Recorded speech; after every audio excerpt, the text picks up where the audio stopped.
Over the next 1,000 years, humanity might evolve to survive a car crash.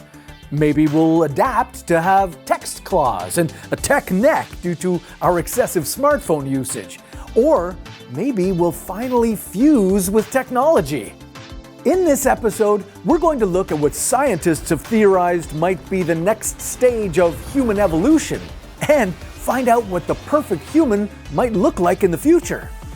For our first future human, let's take a look at Text Claw Mindy. She's got a hunched back, a hand with a permanently molded text claw, and an unnaturally bent smartphone elbow.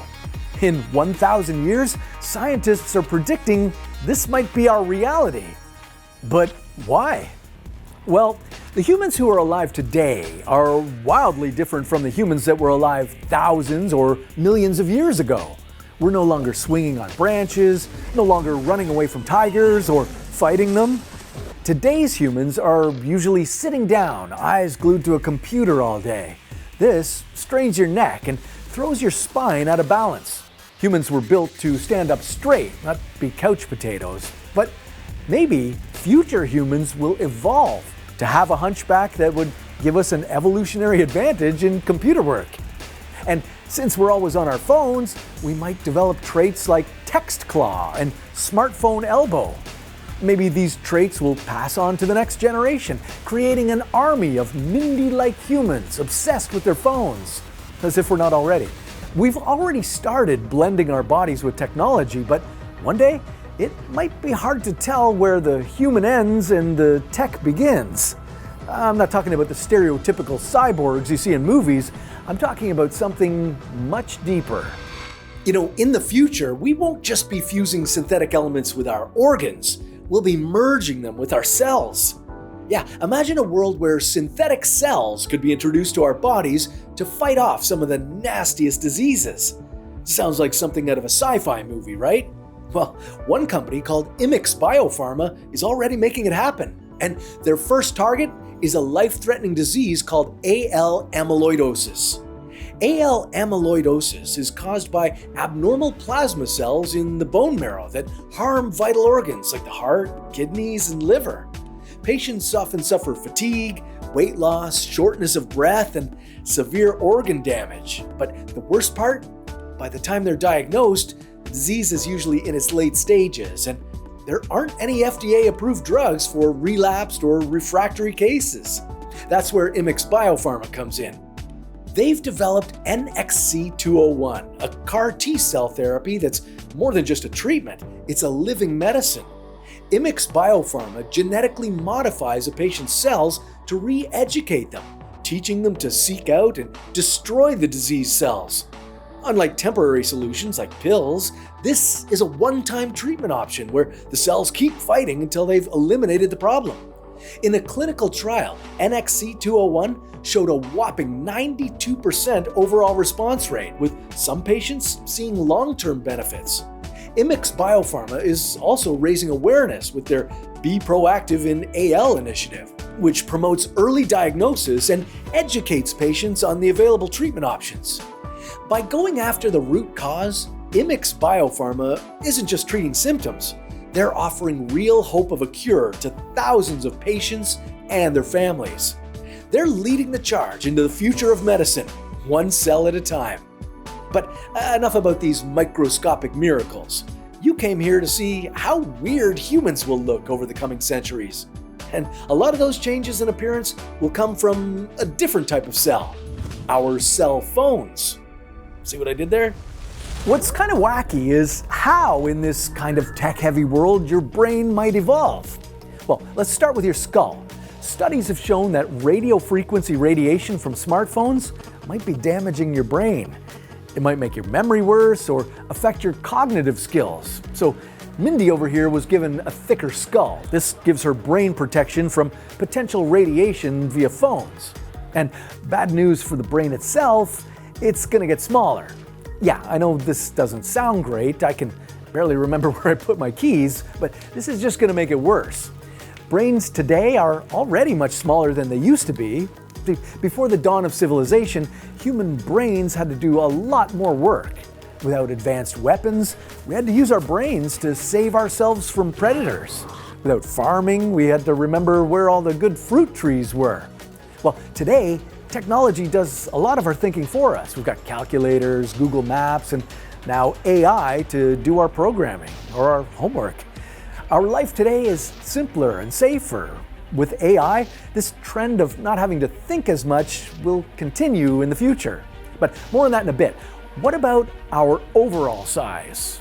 Well, this is a bit of a toss-up because of two opposing trends. On the one hand, life is no longer about the survival of the fittest in terms of size. Humans don't have to be big and strong to beat up tigers or other humans to see another day. It's more important that they're financially savvy to survive. While the threat from predators is reduced, that doesn't mean humans are totally safe. We've got new predators to worry about, ones made by man. Climate change, ongoing wars, a potential nuclear apocalypse, and these threats are likely to continue. So how could humanity evolve in response? Well, surviving climate change might happen two different ways. The first may be to amass wealth and to use that wealth to protect from the effects of climate change. Maybe these humans will be the hunchback computer type with the text claw. They'll be running for their underground bunkers stocked with caviar and sparkling water and shorting stocks. All while tsunamis rage or radiation pulverizes everything. The second group are people who aren't as lucky to hang out in bunkers. They might evolve physical characteristics that help them survive. To see what these may be, let's take a little detour and look at this weird-looking guy. CRASHPROOF Graham.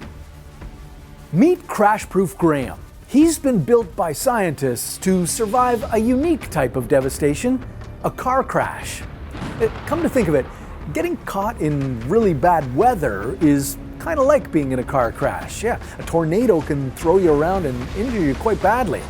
With climate change, the frequency of devastating hurricanes, tornadoes, and other extreme weather events is on the rise. Without that underground bunker, we can look to Graham as a potential way humans could evolve to survive. Let's take a look at his brain. Graham is able to survive devastating impacts because his brain is encased in a bigger, thicker skull, one with more fluid around it to cushion the brain, and more ligaments to hold it in place. It sounds like this would allow the brain to survive all sorts of things: car crashes, tornadoes, maybe even earthquakes. Then we get to the neck.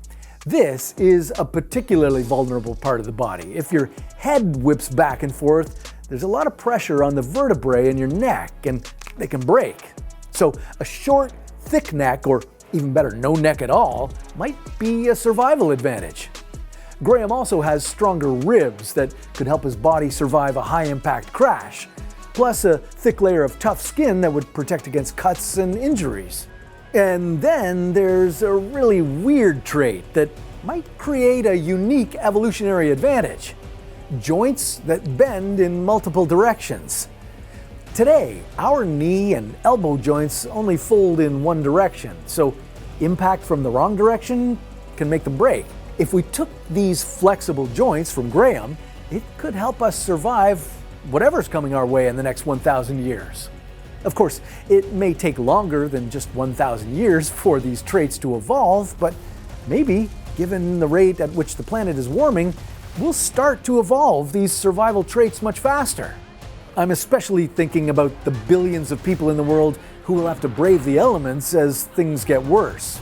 The one difficulty that CRASHPROOF Graham might have as evolution perfects his disaster-resistant body? He might have trouble getting a date. Okay, is there another version of future human who could evolve to be better than today's model?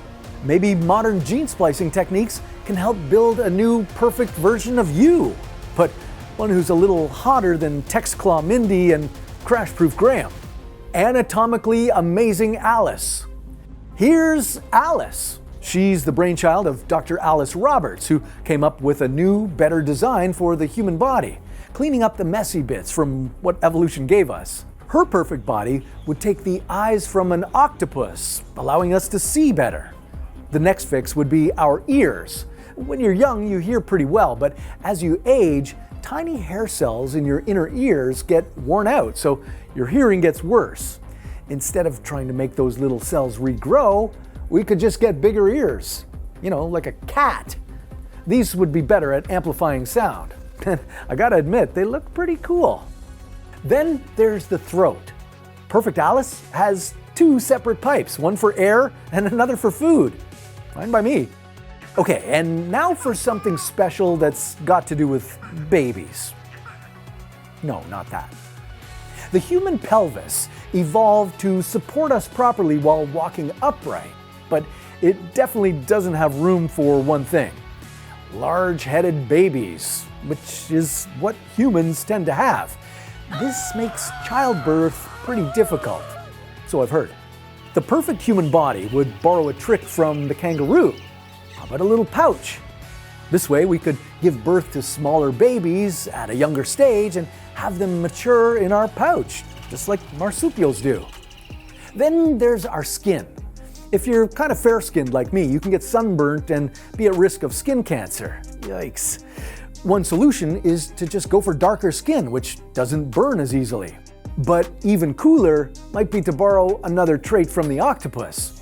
It can change its skin color. Now with that trait, light-skinned people can keep their light color in winter and get darker in the summer for protection.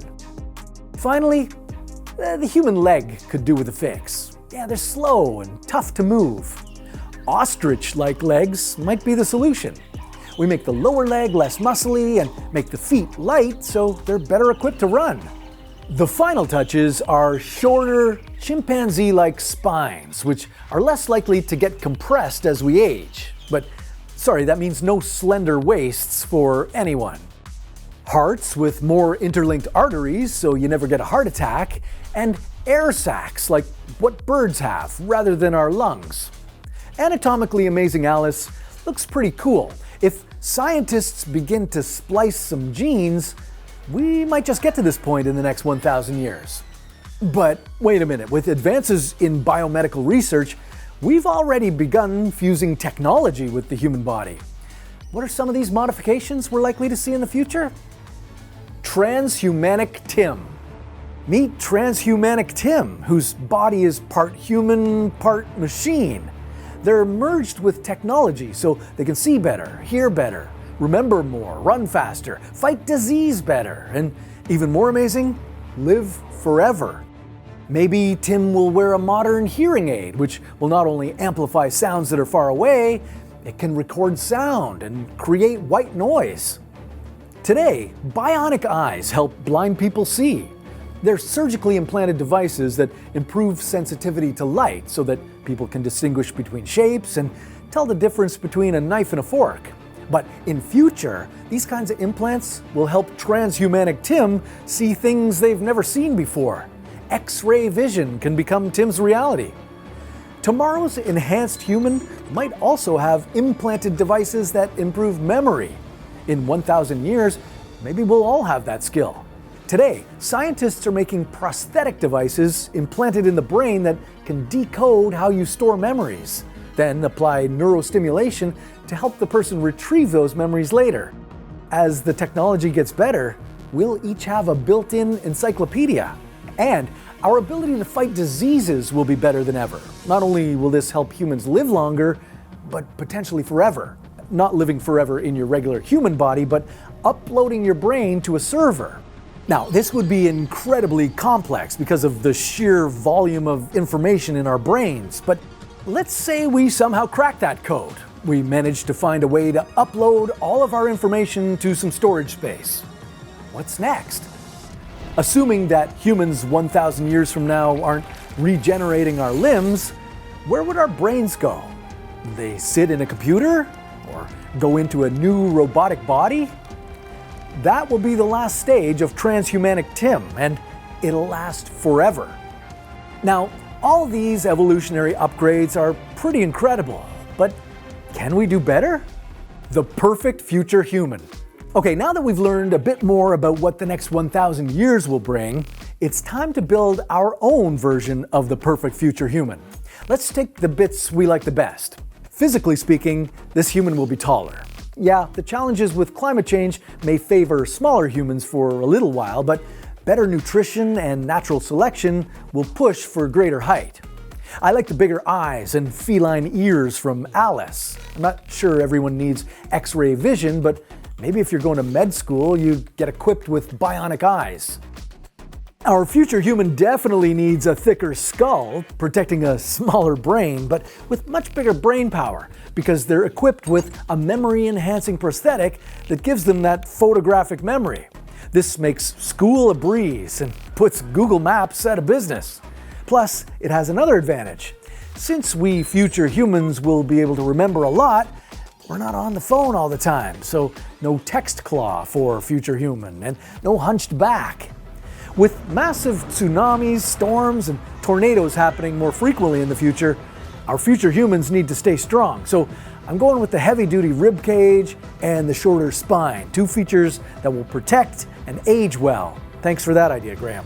As for the marsupial pouch, I'm thinking about that one.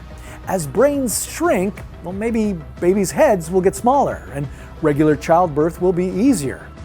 If not, I'm definitely including a pouch, so childbirth is not as painful as it is today. Both Crash-Proof Graham and Anatomically Amazing Alice had noted improvements with legs and feet, so our future humans will have those. Knees that bend any which way, slimmer ostrich-like calves, and lighter, springy feet. I'm also going with a set of multi-purpose nanobots that roam inside the future human body. They can decimate a tumor, reduce inflammation when they see it, and generally enhance the body's immune system. All right, our future human looks pretty cool, ready to take on the terrifying challenges of 3000 AD. Like, for instance, what if there were a catastrophic situation where land and water switched places overnight? Would our human survive? Well, that's a story for another What If.